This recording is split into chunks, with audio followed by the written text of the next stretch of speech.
Aviator.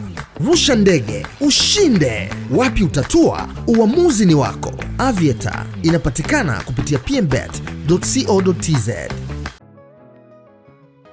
Mambo vipi? Mambo ni aje ewe mwana PMTV. Karibu kwenye updates za kimichezo ambazo zimeandaliwa na jopo zima la PMTV. Na kwenye update hizo bwana, tupo na klabu ya Simba. Tunafahamu kwamba kocha mpya ndani ya klabu ya Simba, Steve Barker, aliweza kutoa nasaha zake, lakini pia na ripoti yake kwa upande wa viongozi wa klabu ya Simba, akiwa anahitaji majina mapya 5 yaweze kusajiliwa kwenye dirisha dogo la usajili ambalo liko wazi tangia tarehe mosi ya Januari mwaka 2026 na litafungwa mwishoni mwa mwezi huu. Sasa kwenye majina 5 haya aliweza kusema anahitaji kiungo namba 8 mpya, lakini pia alizungumza kwamba anahitaji beki mpya wa kati, lakini pia alisema anahitaji beki mpya wa kushoto, lakini pia alisema anataka pia winga mmoja upande wa kulia, lakini bila kusahau kiungo mmoja mshambuliaji. Sasa kwenye maeneo hayo 5 ambayo alisema anahitaji maboresho, klabu ya Simba ni kama wameanza kuifanyia ripoti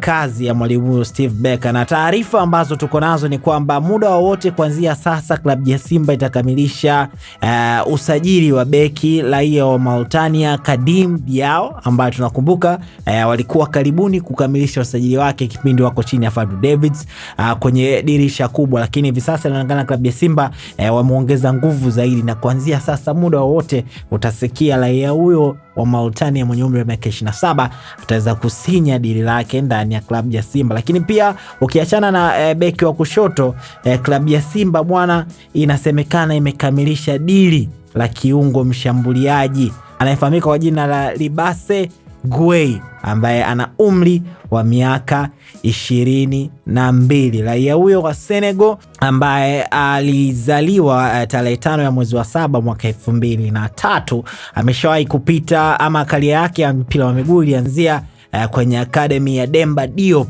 lakini msimu wa 2019-2020 ndo alipandishwa kwenye timu ya wakubwa, lakini baada ya hapo alitoka kaenda Diambas FC, lakini pia mwaka 2021-2022 alienda kucheza nchini Uhispania, ambako huko alifanikiwa kucheza timu ya vijana ya Valencia ya umri wa miaka 19, lakini baada ya hapo pia alirudi tena Diambas FC, lakini pia akarudi tena Ufaransa kwenye klabu inayofahamika kwa jina la Pentavadra.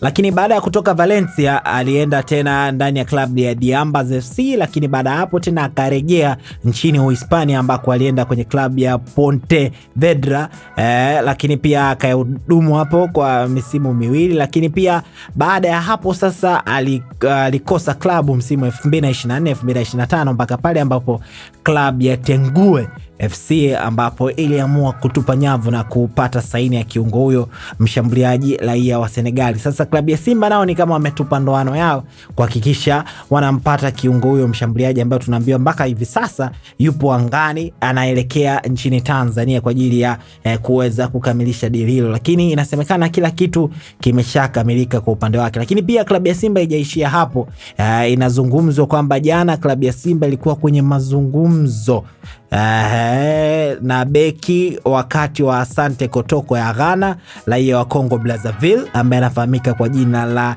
Ndongani Samba Gilibani mwenye umri wa miaka 25, wakiwa wanahitaji pia kupata saini yake. Sasa kama ataweza kukamilisha dili hizo zote 3, ina maana watakuwa wamemletea kocha Barker beki wa kushoto ambaye alikuwa anamhitaji, beki wa kati ambaye alikuwa anamhitaji pia, lakini pia watakuwa wameweza kukamilisha eneo la kiungo mshambuliaji, na maana atakayekuwa amebaki ni namba 8 pamoja na winga wa kulia ambao klabu ya Simba bado wako sokoni kuhakikisha wanaweza kupata kila anachokihitaji Steven Barker ili kusiwe na visingizio ama sababu kwenye kupata matokeo mazuri ndani ya pitch. Sasa wewe pia tuachie comment yako, unaona vipi usajili wa klabu ya Simba? Ni kweli usajili unaweza kuwasaidia wao kurejea kwenye zile levels ambazo walikuwa nazo misimu 4 iliyopita, ama bado kuna kazi kubwa ya kufanya na kuhakikisha Steven Becker anakijenga kikosi kuwa imara zaidi? Lakini pia wakati unatuachia comment yako, usisahau kupita kwenye website ya pmbet.co.tz kwa sababu leo mechi zipo nyingi mno. Kuna Serie A, kuna Bundesliga inaendelea. Fanya bashiri zako kupitia pmbet.co.tz ili uweze kujishindia pesa, lakini pia ingia kwenye draw ya kushindania Toyota IST ambayo inatoka kila baada ya wiki 5. Website ni pmbet.co.tz. Mimi naitwa Raymond Elias. Kwa habari za kijamii, burudani na michezo, sasa unaweza kuzipata kwa urahisi zaidi kupitia tovuti yetu ya pmtv.co.tz au pakua app ya PMTV kutoka Play Store na App Store. Sasa PMTV, kiburudani zaidi.